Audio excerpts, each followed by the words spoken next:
Hello everyone. Welcome to the first episode of That Night in Room 18 Season 1. Here you will get real-life stories told by people. We collect haunted stories from people around the world. So let's jump to the first story of today's episode. It was the story of 2012. I used to live in Bashantech then. I had a close friend there who was 2 to 3 years older than me. His name is Sohol. We used to gossip for late nights, probably up to 12 to 1 a.m. at nights. But that night, the sky was dark. So, we went back home early. The next part of the story was told by Sohol. After reaching home, it was between 12 a.m. to 1 a.m. He had a cousin named Imran. They used to live in the same area as well. Suddenly, Imran appeared that time. Sohol met him at his gate. Imran said, his father is ill, so he is here to take Sohol to his father's place. Sohol said, why didn't you call me? I could have come over. Imran said, no problem, I just finished my office. So I thought let's come over and have some talk and then go together. But it was so late at night, and it was difficult to get any vehicle that late. And going that late, and going in the morning was literally the same thing. So Sohol insisted on not going then, and go in the morning. Seeing that Sohol is not agreeing to go, Imran said, okay, not a problem. Just coming in a moment, and left. Sohol used to smoke. So he thought maybe Imran would smoke outside either, and then come back. So he came home and asked his wife to fry an egg for Imran, so that they could have dinner together. But it was almost half an hour, but Imran was not coming. So Sohol called him. But his phone was off. Sohol thought, before coming, he did not call, and now, he is not picking up calls either. Had he left his phone at home? So he got a little upset thinking Imran might have gone home, without having dinner with them. Then probably at 1 or 1:30 a.m. he called his uncle to know about Imran. But even after calling for some times, Uncle didn't pick up the calls. He got tense thinking, there might be something serious. So he thought as soon as the morning shows up, he would go to his uncle's place, and went to sleep. But he could not sleep. There was light rain outside. It was about 3 or 3:30 at night, suddenly Uncle called him. Sohol asked, what happened, Uncle? You are not picking up calls? His uncle's voice was a little deep. Sohol said, I called you because you had sent Imran to take me, but he had gone away saying nothing. Had he reached home? I was a little tensed about him. Uncle asked, when did he go to your place? He said, almost about 12 or 1 a.m. Uncle replied, how did he go to you that time? Sohol said, what do you mean? After finishing his office work, he came here to take me. Did he tell you that he was going to another place? Then immediately on the other side, his uncle started crying. His uncle said, Imran just died some time ago, he committed suicide. Sohol got shocked hearing that. He started sweating. He asked, when did it happen, how did it happen? His uncle then explained the story. Actually, Imran loved a girl, and had a relationship with that girl. But the girl's family wanted to get the girl married quickly.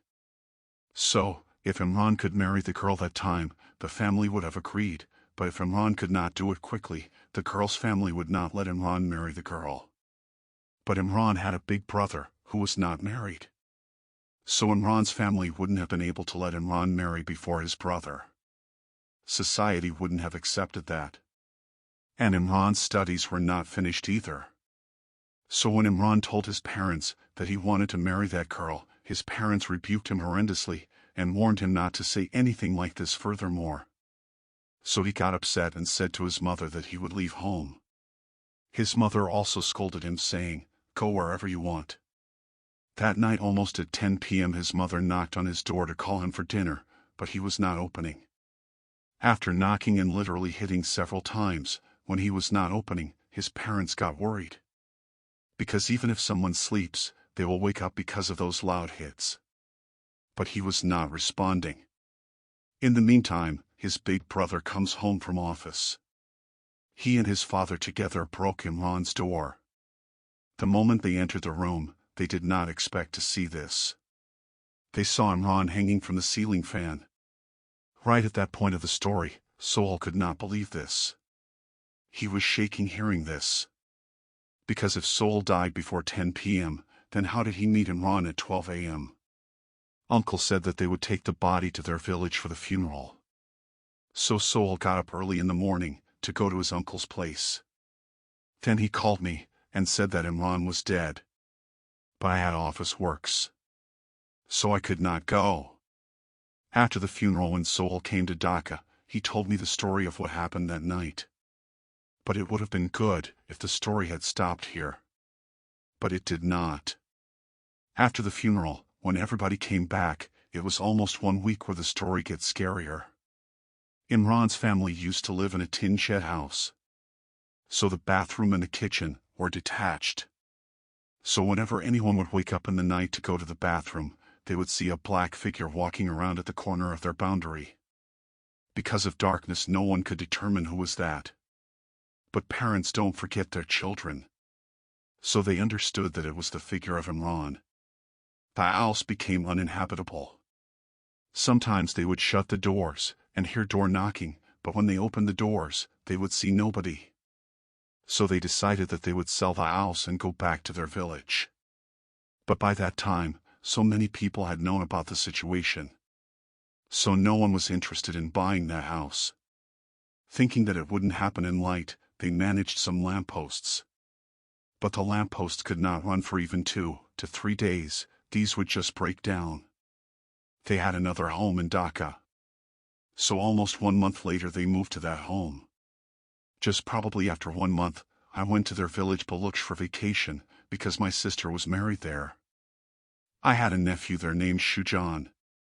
One day while having tea outside, he told me, "Uncle, let me tell you a story. A boy committed suicide in the Tal house." For the sake of the story, I didn't know Tal house was itself the house of Imran. So I could not connect. So Shujan said that the boy's funeral was done here. And every Friday, when people wake up, they see a little part of the grave is broken. And again for the story, the day Imran died was Friday. Firstly, the village people thought probably the grave was not done properly, which is why it's breaking, but when it started happening again and again, and in the same day, they got to understand there was something. Hearing that, I thought I will go to see the grave next day. But soon the story spread around, and a lot of people would come to see the grave. So they stopped letting outsider people get in the house to see the grave. But my nephew told me that no worries, I will take you with me. The next day, probably around 8 or 9 a.m. in the morning, we went there. It was Sunday. It was almost 2 months after his death. So when I got there, the grave looked like it was 2 months old. But just one little part of the grave was looking like it was built new. While coming back, an old man stopped us and asked, "Have I seen you somewhere?" I couldn't recognize him, so I replied negatively. Then he asked, "Do you know Sohail?" I replied, "Yes, he is my friend." Then the old man recognized me and said, "Yes, I met you at the marriage ceremony of Sohail. Are you here to see the grave of Imran?" And trust me, the moment he asked about Imran's grave, I could connect the entire story Shujan was telling me. And the grave we were seeing was none other than the grave of Imran. That was a really good story. If any haunting thing ever happened to you, or any of your friends and family members, or any of your neighbors, and you want us to read your story as well, send us your story at thatnightinroom18@gmail.com. In the subject line, write TNIR 18 story submission, and in the body, write the stories. Or if you want to share your voice on the channel, you can do that as well. Just clearly record your voice in a background noise-free place and send us through email. After starting the voice recording, say nothing for 10 seconds, and then start telling your story. And after finishing telling your story, say nothing for another 10 seconds, and then stop recording. It will help us to edit your voice recording to reduce background noise. If you still don't understand, the method will be written in the description. You can copy and paste from there. And if your story gets selected, you will hear the story you have written, or your own voice, if you have shared voice recording on this channel. And to get selected, your story needs to be a real-life story, which is actually haunting and good enough for the listeners, because we want to share quality content. Now, let's move to the second story. Hello everyone. My name is Amran, and I am from Islamabad, Pakistan. My maternal grandfather told me the story when I was probably 15. Now I am almost 52. No one related to the story is alive now. But the story hit me that hard that I still remember every bit of the story. It is the story of that time when India and Pakistan were no different and were together as India. That time, there was British ruling in India. There was nothing like Indian Army or Pakistani Army. There was only British Army. The upper ranks of the army belonged to the British people, but the smaller ranks were held by the Indian people. My grandfather had a cousin who was a captain of the British Army. I will call him grandfather either. There were many types of people, Muslims, Hindus, Christians, etc. So my grandfather had a posting to the Bareilly city, which is currently located in India. Their barracks were a little distant from the city. My grandfather was given a separate barrack, as he was a captain. One night, at almost 2 a.m., suddenly the door got knocked. He thought, who can knock at that late in the night? So he opened the door, and when he saw the person standing outside, he was surprised. He saw a British officer standing there. In the little moonlit, he saw there was written Colonel Alec on the chest. As soon as he saw a British officer standing, and again it is a colonel, he got in a stew, and gave him salute saying yes sir. He was worried about making any mistake, because British officers were so strict that time.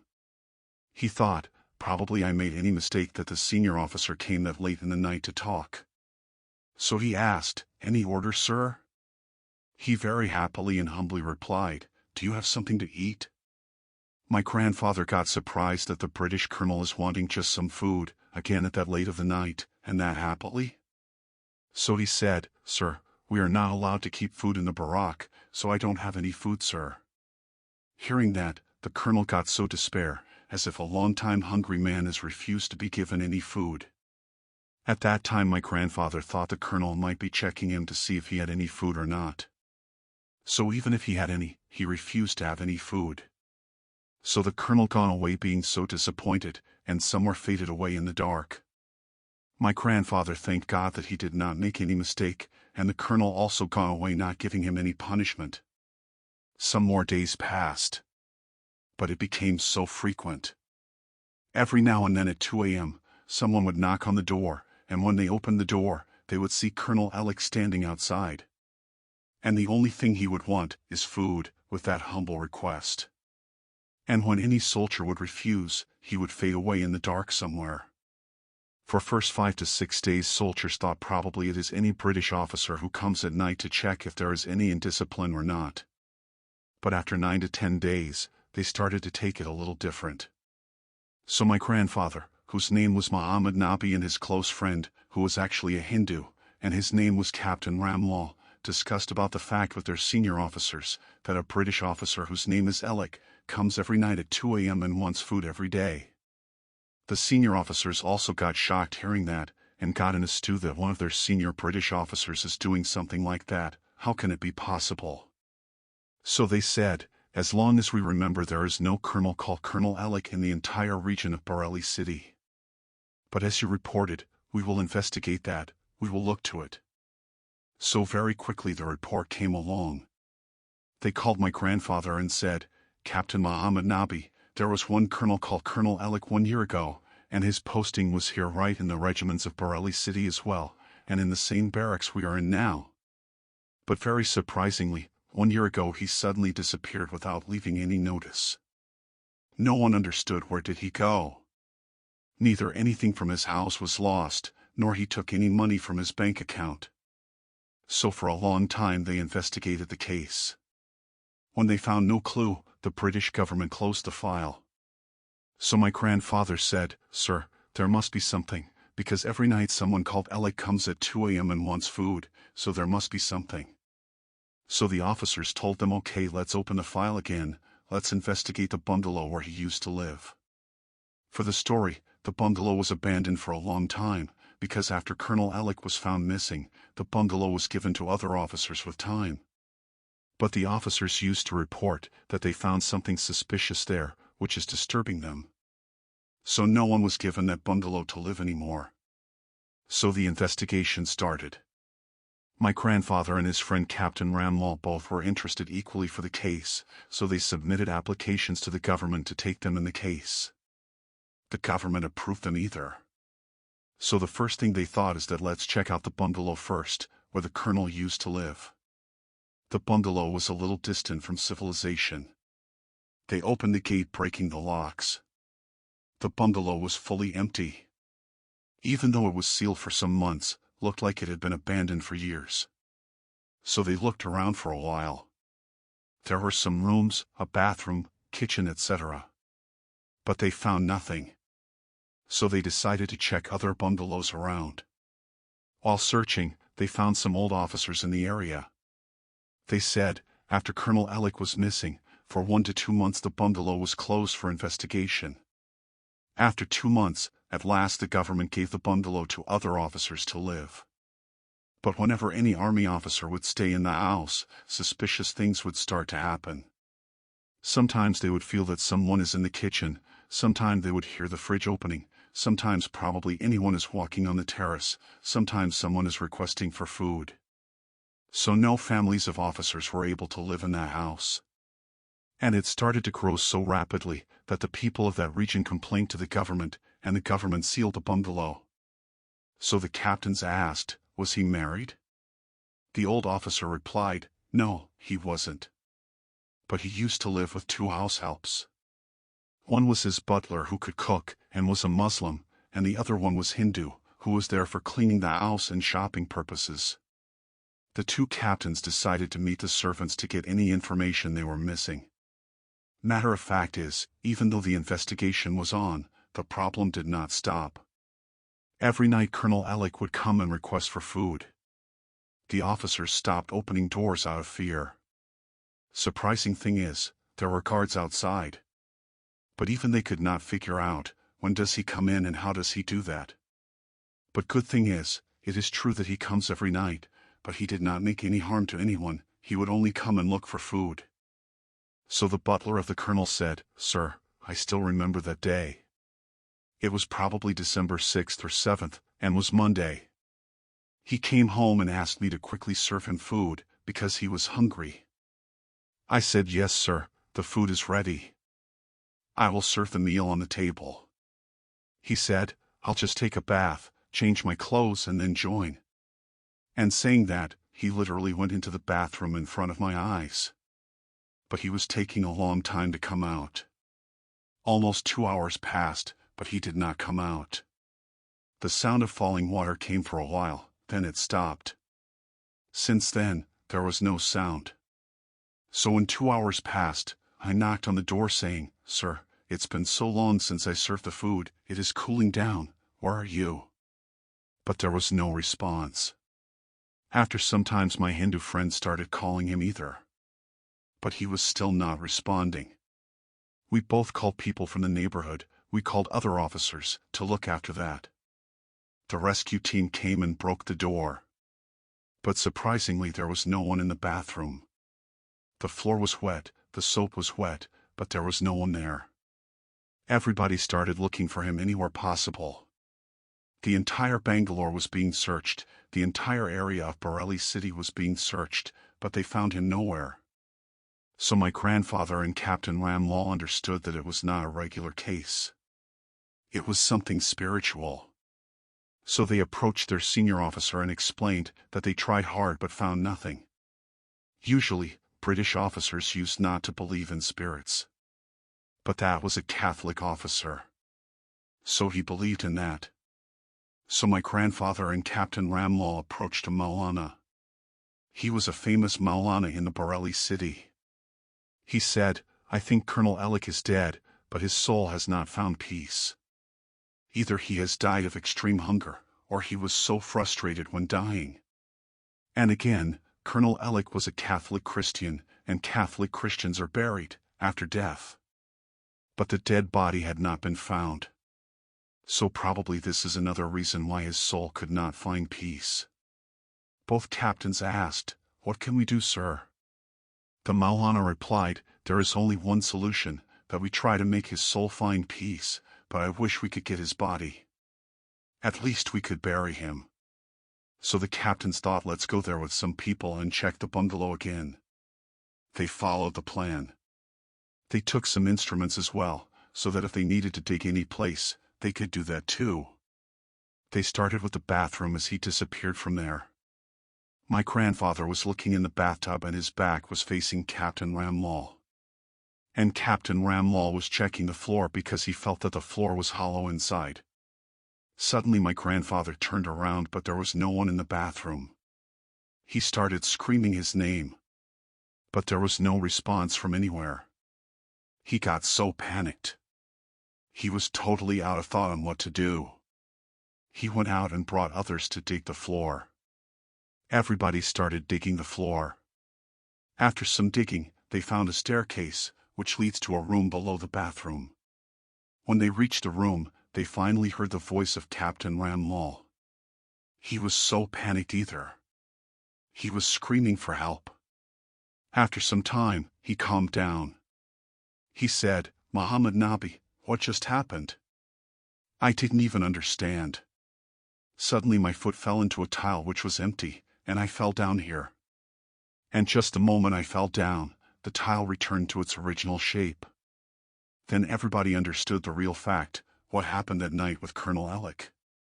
Colonel Ellick didn't know about the empty room, which was below the bathroom, and kept bathing. Perhaps by mistake he stepped on the tile and slid down to the room through that tile. And the tile got paralleled away, that no one could find there is a hollow tile, and a room is below the bathroom. The investigators also did not get it. So Colonel Ellick died inside of hunger and thirst. So quickly they started to find the body of Colonel Ellick. It was a very old messy room. Everywhere there were spider webs, bad smells. In one corner they saw a skeleton, and it was wearing combat dress. It had all the badges that a colonel usually has, and the badge in the chest was reading Ellick. They understood that it is the body of Colonel Ellick. As they found the body of Colonel Ellick, the British government buried him in a Catholic grave, with army protocol, how other army officers used to be funeralized. Everybody thought as the body of Colonel Ellick is buried, now the instance of his coming would stop. His soul would not disturb anyone anymore. But it did not happen. The incident continued the same way. Every night Ellick used to come at 2 a.m. and would request for food. Now what to do? So back to the Maulana. The Maulana said, "It is true that you buried him, but as he died of extreme hunger and thirst, his soul did not find peace." So he asked Captain Ramlal to contact a Hindu priest, the British officers to contact a Christian priest, and looking at Muhammad Nabi he said, "I will come with you. I will read the Quran." The Hindu priest would say his prayer, and the Christian priest would say his prayer. "And we will have to do this after 12 a.m., at the graveyard where Colonel Ellick was buried. And somewhere far away, we need to keep some food, like roti, or fruits, or anything like that, and no one should look back at the food." He showed a place near the outside of the gate. So everybody followed the plan. The Hindu priest said his prayer, the Christian father said his one, and the Maulana said his own. This was happening after 12 a.m. There were the 3 priests, some British officers, and Captain Ramlal and my grandfather. From 12 a.m. to 2 a.m., there was nothing suspicious. But just after 2 a.m., someone started to scream so badly somewhere far away. It sounded like someone is in so much pain. He is dying out of pain. He was saying the same thing again and again in English, that I am very hungry, I am very hungry, please give me some food, please give me some food. Everybody became alert. All the priests kept saying their prayers. That time, my grandfather told me that, I felt so good that time, that 3 priests from 3 religions were together for one soul. Their intention was to make one soul find peace. I could not stop the teardrop from my eyes seeing that. They saw a human-shaped smoke was coming towards them, and was screaming that, "Give me some food, I am hungry." But he stopped just outside the gate. He saw there were some foods kept. He stopped making any noise afterwards. After 15 to 20 minutes, the smoke started to come towards them quietly. He slowly came to his own grave, where his name was written, and slowly lied down to his grave. Just right after the moment he lied down to his grave, everything became so quiet. The Maulana stood up, the Hindu priest as well, and the father also started to say, "Now his soul will rest in peace. And from now on, he will disturb no one." My grandfather told me, when they were passing through the gate, they saw the plate they kept the foods in was empty. Since then, they never saw Colonel Alec again. The bungalow he used to live in was given to another British family. Everywhere there was peace. Well, that was the story. I shared this story probably almost 30 to 35 years later with someone. That was such an amazing and good intended story. If you like the stories, then give this video a like.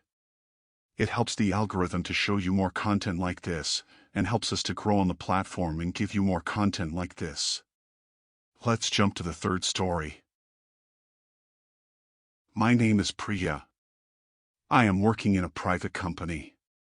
It was probably 2010. I was in 9th grade, in a hostel in Chattogram, Bangladesh. For reasons, I will not disclose the name of the hostel. The hostel was built on a very old graveyard. When I got admitted in the hostel, my classmates, roommates, guards, and even janitors used to warn me, so that I stay careful, so that I don't go out at night. It was totally prohibited for us to go out at night. If so necessary, then at least take someone else, and then go out. But anyhow, not to go alone at night. Our rooms and the bathrooms were detached. It was a 5-story building. From the 1st to the 3rd floor, the schoolgirls used to live, and the 4th floor was for the high school girls. But the 5th floor was fully closed off. No one used to live on that floor. Even no one would go near the 5th floor. Actually, it was prohibited for us to go to the 5th floor. The reason for the prohibition is, there was an incident that happened on that floor. Once upon a time, girls used to live up to the 5th floor. And there was a room in the last corner of the corridor. 4 girls were living there. Our hostel had a rule that lights would have to go off after 11 p.m. Only the lights in bathrooms and corridors would stay on. After the lights being off, one of the 4 girls used to study using the candle. One night she was doing the same thing. But she fell asleep while studying. And the candle was still on. At one point, the mosquito net caught the fire of the candle. The fire slowly spread away. But the girl was in a deep sleep. She didn't wake up. The other 3 girls rushed and tried to wake her up. But she did not wake up. So to save their own lives, they stormed out of the room. That girl could not come out, and died in the fire. Then a lot of steps were taken. Keeping candles inside the room got banned. For a long time, the room was closed. After a long period, the authority cleaned the room thoroughly, and again students started to live in that room. But surprising fact is, no one could live in that room. Every now and then students would come to the teacher and say that they don't want to live in that room. When teachers ask why they don't want to stay, they would reply that they feel scared. Sometimes it seems like someone is walking in the room, sometimes someone is sitting on the chair. Matter of fact is, it did not happen for just once. It happened again and again. This is the reason why no one would want to stay in the room. At one point, all the teachers together decided to close the floor for good. Like talk, like action. They sealed the floor. I heard the story from the janitors of our school. Now I will tell you the real story. We, 4 friends, were so close. 2 of us used to live on the 2nd floor, and the other 2 used to live on the 3rd floor. Our exams were finished. After the end of our exams, our parents used to come to take us. But don't know why, they delayed a little this time. So we were thinking, what do we do in this leisure time?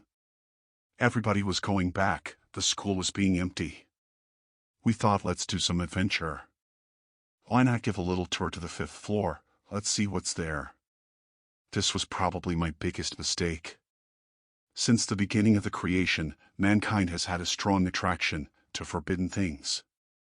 We were also on the same path. We planned, when lights will go off after 11, then almost 2 hours later, we will go to that floor. Hence no one will understand that we went to the 5th floor. Our hostel was a square building. Up to 4th floor, it was square, and the 5th floor was half square. And scary fact is, it had only one staircase to go to 5th floor. We, very quietly started to leave for the 5th floor, exactly at 2 a.m. The 4th floor was completely dark and empty. As because the exams were finished, everyone from the 4th floor was gone. I remember, only 1 or 2 corridors were lit, and literally every other light was off. As soon as we reached there, fear sent shivers down our spines. It was horrendously dark there. Even we tried to turn the lights on. But none of the entire block turned on. Out of fear, holding each other's hands, we slowly reached the last room, which was filled with horrific history. We were asking each other, should we enter the room? After some talk, we decided, since we have come this far, let's enter the room. Let's see what happens if we enter the room. We took a good look at the door. We got surprised a little. We noticed the room was barred with shackles. There was not even a lock. One of us broke the shackles. We all entered the room. As soon as I entered the room, the smell was so bad that I almost vomited. We noticed that the room was very cold. It was October. Generally, it is winter season in October, and quite cold enough. But it was so cold that I felt that I would freeze. In a very low light, we saw there were 4 beds, 4 tables, and 2 chairs. It was clear that the room was well organized, and it was also clear that no one used the room for a very long time. We 4 friends were having fun there. We were saying, is anyone here? Show up. We will not hurt you. We started laughing, imagining that probably they used to study here, the ghost used to sit here, etc. Suddenly we heard a very loud noise from the window. The sound was like when somebody slaps the window so hard. Immediately we all became silent. Our bodies started to freeze. I said, let's not stay there anymore. And just that moment, very surprisingly, we all noticed the same thing, that someone is keeping an eye on us from outside the window. It was like a black shadow. We immediately came out of the room. When we were walking through the corridor, we felt that someone is coming out from the room. Because I still remember, while coming out in a rush, we left the door open. We looked carefully, felt like someone was looking at us from the back, watching us from afar. We got so scared that we were sweating. Even in the cold winter, we were sweating. I was just thinking, when will I come down from the floor? When we were coming down, it felt like someone was following us. We got so scared that we were not even talking to each other. 2 of us went to the 2nd floor, and another 2 of us came to the 3rd floor, in our room. It would have been better if the story had ended here. But it did not end here. The next morning we were discussing that what happened that night, how that happened. So that day was my birthday. I told the other 2 friends to come to 3rd floor after 12 a.m. But they refused. They said that they came to us last night, so they won't do the same thing again. They asked us to come out at 12 a.m., and then they will wish me from the 2nd floor. So at 12 a.m., my roommate first wished me. Then we both came out and stood in the block A. At one point, they came out and wished me. Me and my friend went to the bathroom to be fresh. Coming out from the bathroom, I stood there for a while to see they are still there, or they are gone. I saw they are gone. So from their room, my eyes slowly moved up to the stairs to the 4th floor. My body still shivers, thinking about that. There was a little light in the corridor of 4th floor. The light was not fully visible or invisible. It was visible, but the visibility was very low. In that light, I saw someone sitting on the top step. I have already told you that there was no one on the 4th floor, as everyone was back home because of the end of exams. In my entire 1-year hostel life, I have never seen someone in this situation before, at night. It was sitting so weirdly, how a child stands when they crawl. I got so scared, and turned around to my friend, and she was watching the same thing as well. She immediately grabbed my hand and told me in a quavering voice, "Priya, are you watching the same thing that I am watching?" I replied, "Yes, I am also watching the same thing." I was so nervous that I mistakenly shouted, "Who? Who is there?" But there was not even a single noise from there. My friend grabbed my hand and pulled me to our room, and locked the room from inside. She immediately started crying. Looking at her, I started crying out of fear either. I don't know what happened to me. I told her, "Come on, let's see what's there." But she didn't let me go out that night in any way. We could not sleep that night. We passed the night only praying to God. The next day we told the incident to our other 2 friends. They did not believe at first. Then for 3 continuous days, my roommate had a horrible fever of almost 104 degrees Celsius. The teachers called her parents and said, "Your daughter is having serious fever, and she is mentally ill as well," and asked them to take her back as soon as possible. Then without wasting my time, I also called my mother, and told her to take me back quickly. So this was my story. If you enjoy, I hope you will read it out. This was a really scary experience. If you are liking the series so far, subscribe, and turn on all the notifications, so that you don't miss whenever there is another episode. And if you want, there will be playlists of every season on our YouTube channel and Facebook page.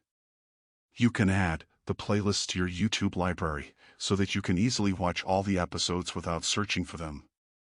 Let's move to the 4th story. I was an SSC candidate at that time.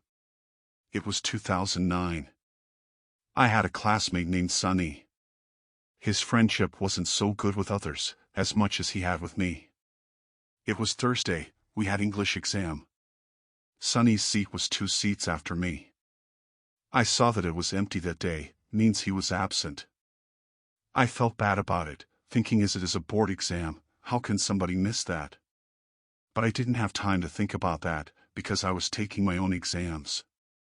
But when I saw him missing in the next exam on Sunday either, I took it seriously. I didn't think about that a lot during the exam. After the exam, I collected his address from the library. Our teacher, his name was Roof, told me that neither Sunny is taking his exams, nor he is picking up calls, so see to it that why he is missing the exams. For the story, I was the captain of the class. So I went to his home, and found out that he was literally brought home from the hospital on Monday. Until the day I went to his home, he was in bed rest. So I didn't hear the story from his mouth. I heard the story from his mother, as much he could tell his family. So the story goes like this. Before the day he was absent for the first time on Thursday, our last exam was on Monday. So after the exam on Monday, he was fully prepared for the next exam. His cousin's sister was getting married. His maternal aunt had only one daughter, and it was her marriage. So either as a big brother or a cousin, Sunny was the only one. So from that perspective, his aunt called his mother and said, "Why don't you come earlier? You are close relatives. So if you come just at the marriage day, what will it be?" Sunny's father was ill at that time. For that reason, his mother replied, "Sunny's father is ill, how can I leave him alone at home, and Sunny is taking exams too, how can I come in this situation?" She minded a little hearing that, and said, "Okay, you don't have to come." His mother also got upset thinking, her sister's only daughter is getting married, and she cannot go. So when Sonny reached home, he saw his mother was a little upset. He tried to console his mother. "Are you worrying about father's health? Don't worry, it'll be all right." So his mother said, "I am not upset about that. Rumpa is getting married." For the story, Rumpa is his cousin's name who is getting married. So his mother said, "She is getting married. Your aunt called me, but I cannot go because of your father. She asked about you, but you are having exams either. What will they think?" He assured his mother that he would talk to his aunt, so not to worry about that. He called his aunt. She was a little angry. She asked, "Do you have exams every day?" I said, "No, I have exams every alternate day." "Then why don't you come to the wedding? Stay for a day," his aunt replied. He understood that his aunt was a little angry with them. So after dinner, he decided that he would go. Somehow attend the wedding, and get back the same night to attend his exam the next day. His mother said, "Since you already made your decision, why didn't you go earlier? Or go tomorrow?" He replied, "Don't worry, let me go early. As a big brother, I have some responsibilities as well. And Aunt would be happy either."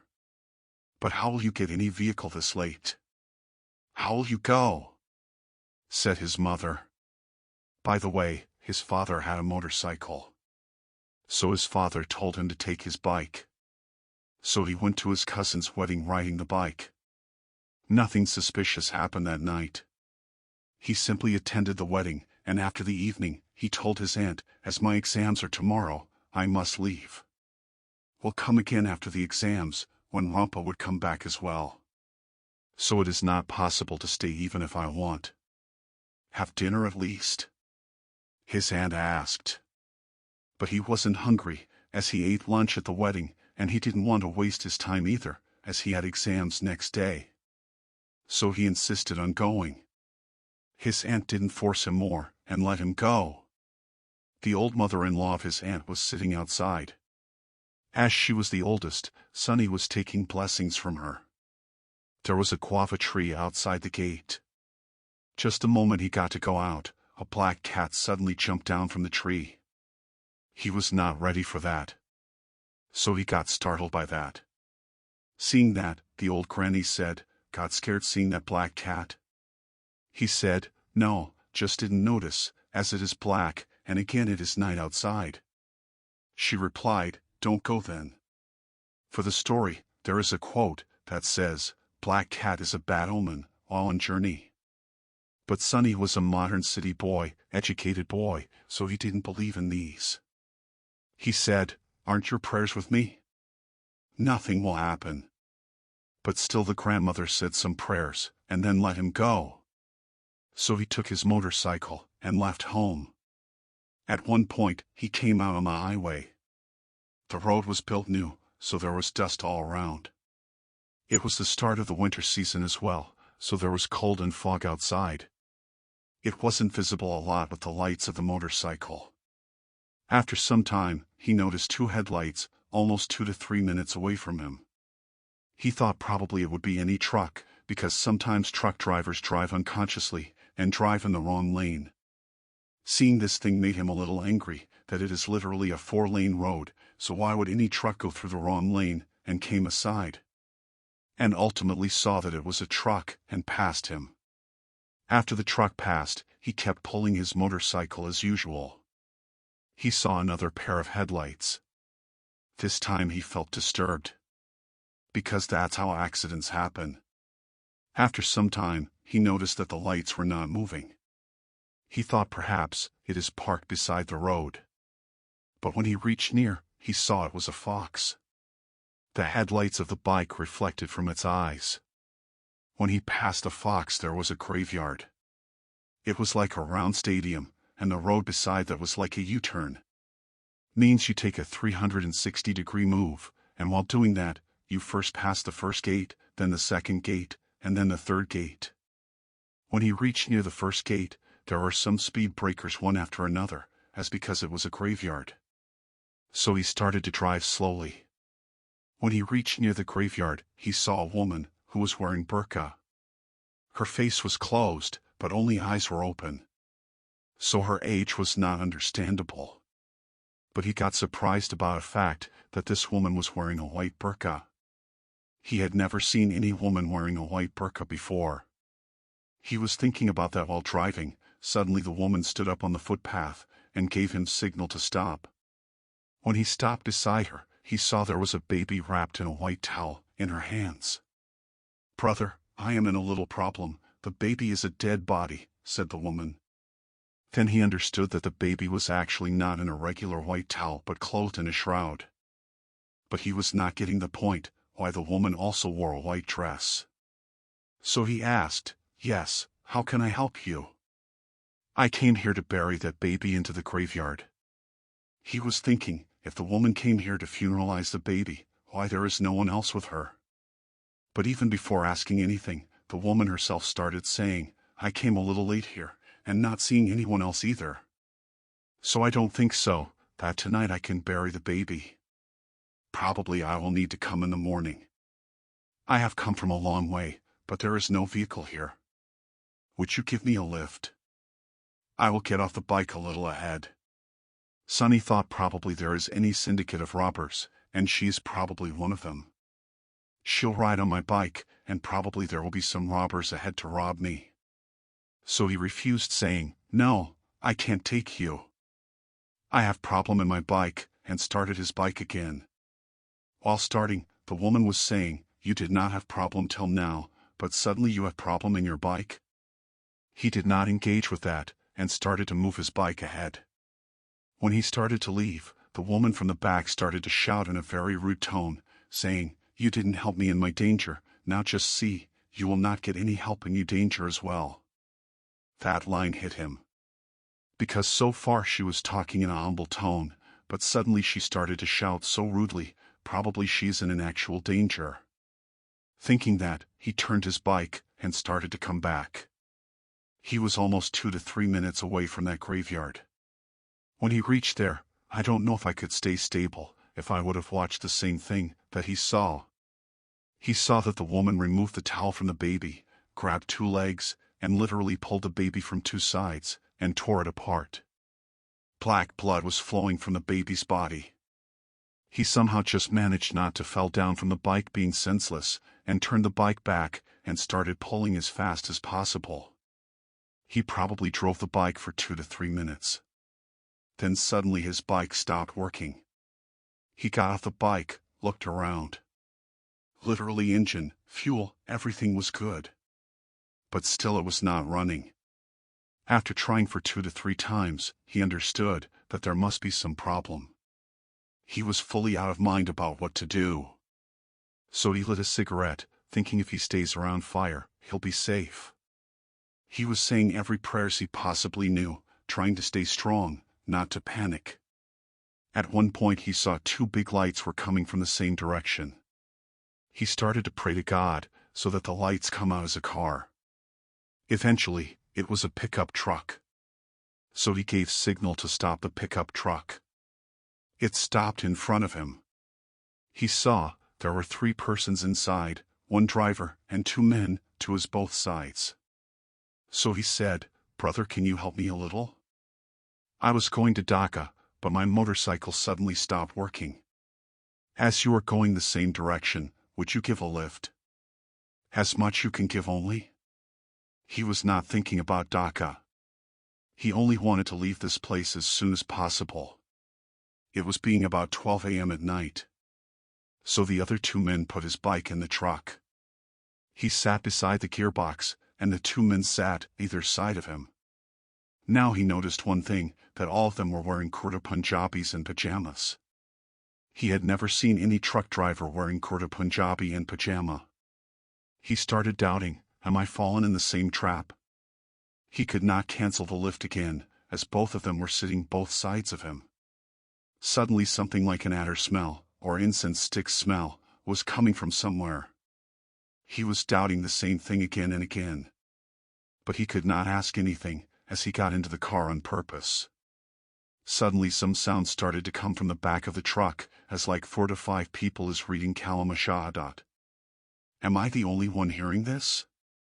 Or they are hearing this either? He asked with a lot of courage, that I am hearing some Quran reading, or Kalama reading sounds. Are you hearing the same thing? They replied, yes brother, we are heading towards the graveyard, we have a dead body behind. We are going there to funeralize the body. Pickup trucks usually has look-back windows.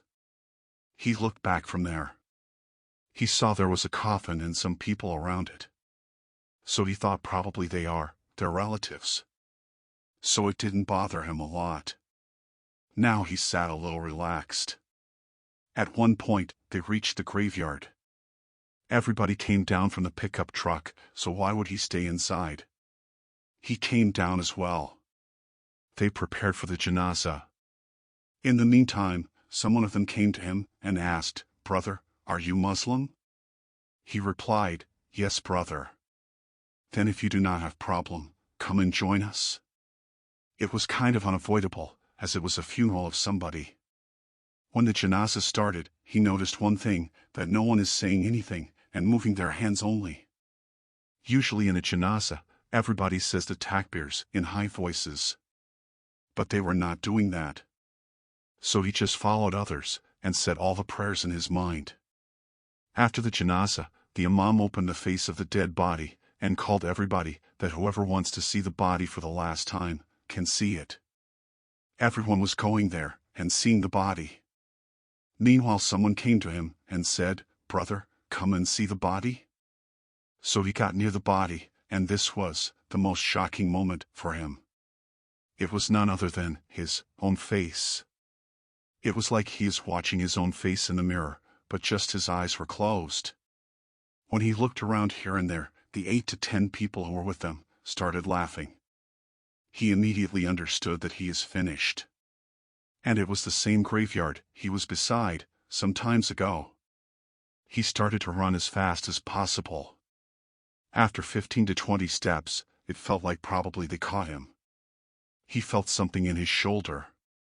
But when he looked back, he saw they were literally at their previous place, laughing, looking at him. He again runs back, and again the same thing happens.